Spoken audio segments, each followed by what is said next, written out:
Hello guys, this is Stylish and this is another build about. It's going to be about how to counter 2-hatch build once you've started out as a 3-hatch counter build. This is going to be about how to adjust once you've found out that he's doing a really fast gas. The opening build order here is going to be the same as the 9-min push because that's usually my standard build order. And then I'll tell you how to adjust and when to adjust and when that build order is actually going to change from the 9-min push.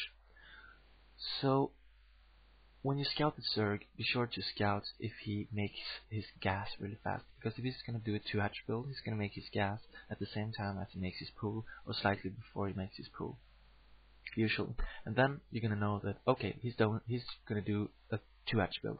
And that's going to be, even if you find him on the last try on a 4-play map, you're going to find that fast enough to start the adjustment. And the adjustment is basically that you add your concept stations as soon as your academy is finished, instead of waiting for like 2 or 3 more rounds of SVs to finish. Anyway, I'm going to come back to that later. Just want to tell you that when you scout him, it's really important when facing the 2-hatch meter build that your SCV is kept alive for as long as possible. So it's more likely that you're going to scout his tech if your SCV is alive for as long as possible when facing a 2-hatch build, because his tech building is going to be up really fast, especially if it's going to be a Hydralisk then, so he's going to tech to lurkers. That Hydralisk then is going to be up really fast. So if you can keep your SV alive in his base, you're going to know what he's doing even if you don't scan him.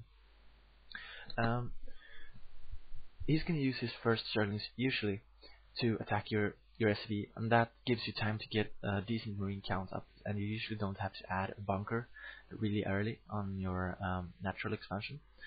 So that is really good. That means you can just keep on doing the 9-min push strategy for a while.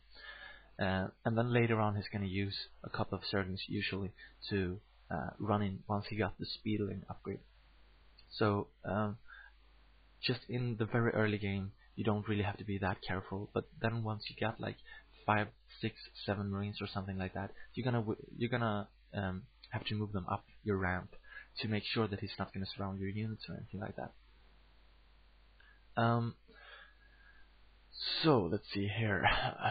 I'm not only gonna talk about the build order here, because the build is starting out the same way as the 9-min push. So if you want to know anything about that opening, just watch my other build order VOD. It's called the TvZ 9-min push build order VOD.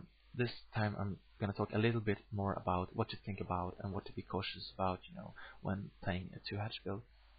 What a Zerg can do with 2-hatch is basically he can do muta only on a very low economy, and that low economy is going to be 3 drones at his expansion, and then like 10 drones or something like that in his main.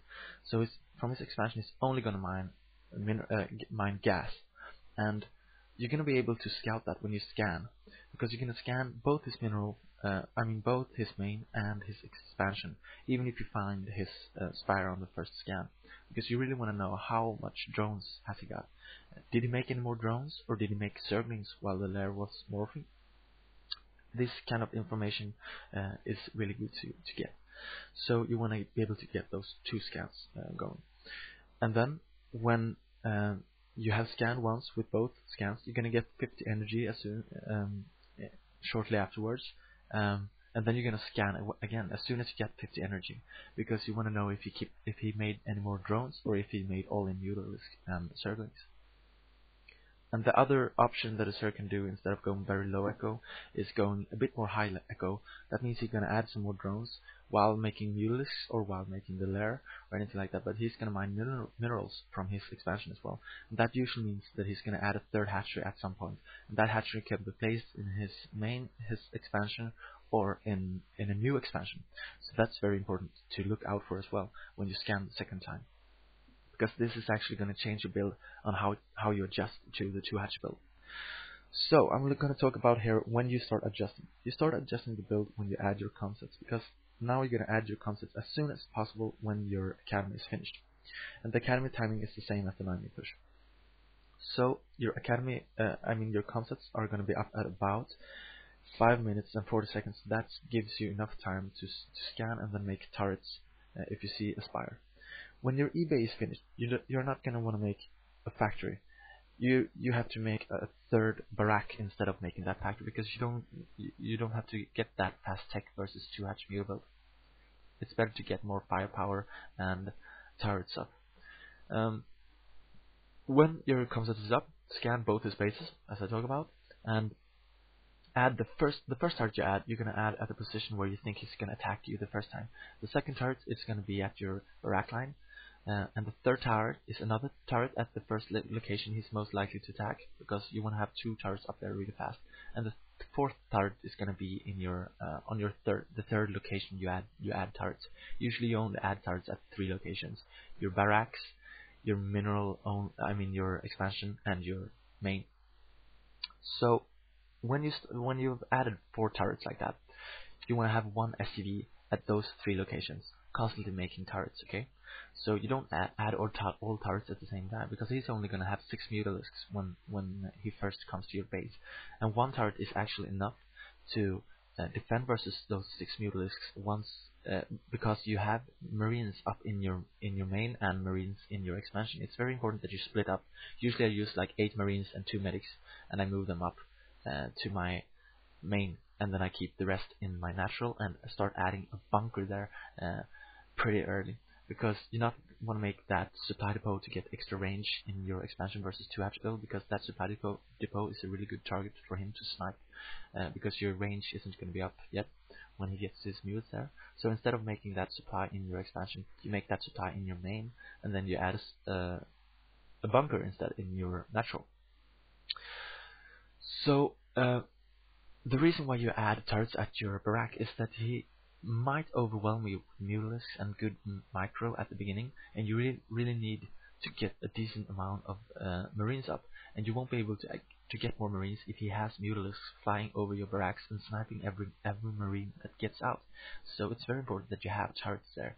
Usually I only add like 2 turrets there, but you know, as the game goes along, if he gets very good micro, if he gets a lot of marine kills, then you have to keep making turrets one by one. And usually I stop at making 3 turrets in my main, 2 turrets at my barracks, and 4 or 5 turrets at the location that is very hard for the marines to defend. Usually it's going to be in your mineral only. For expansion, for example, if you play destination, your expansion is going to be really hard to defend with marines. So maybe you're going to need like 4 or 5 turrets there. I'm going to go through the replay here as well and talk about some important stuff. Anyway, when you scan your second time and you see that he's added no more drones, that he's just making mutalisks, then you know that he's going like an all-in. He want to do as much damage as possible in the beginning, because he cannot produce as much units as you're going to produce in the late game. And that usually means that you're going to keep adding turrets.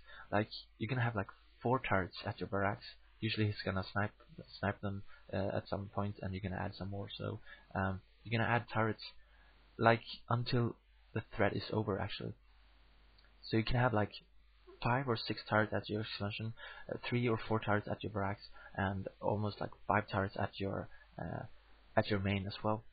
And then keep making units from 3 barracks until you have enough cash to add more barracks. So you don't tech versus this build, just add more barracks. Usually I go with a 5 barrack build and wait until I'm really safe with my turrets up, and I have like 24 marines and 5 medics, and then I move out and I just break his sunkens, because he's not gonna have any more like 2 or 3 sunkens at tops, because he don't have any drones. He's making mutalisks all the time, and he made very few drones from the beginning, so he's not gonna have a lot of sunkens, and that's why marine and medic only is gonna be really good.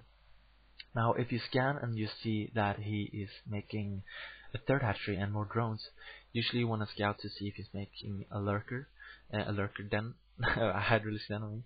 And if he adds a hydraulic den, then you want to tech after the 3rd, and after your turrets are up, you're going to make a factory, and then you're going to tech from there to 1 factory, 1 starport build, and make sort of a 9-man push, you know, that unit constellation anyway, with marines, 5 bats, medics, a vessel and some tanks, and then start pushing his main when you feel that you're safe. And that is if he makes lurkers. If he makes a 3rd hatchery, usually he makes the 3rd hatchery in his expansion if you're going to keep making Ling and Muta only. And then you want to add like a factory and then a 4th barrack, and then add double starport, so you're gonna go SK Terran. Now I'm gonna do an in-game VOD about how to counter the different 2Hatch muta builds as well, but I haven't got any game versus the 2Hatch muta build today, so I'm gonna try again tomorrow. Anyway, your turrets are going to be up at about 7 minutes. No, I mean, of course, your first turret is going to be up at 6 minutes, and the turret you added on the last position is going to be up at 6 minutes, 15 seconds, or something like that. So it's going to be up in time. I hope you can practice this, and good luck, have fun, until we meet again.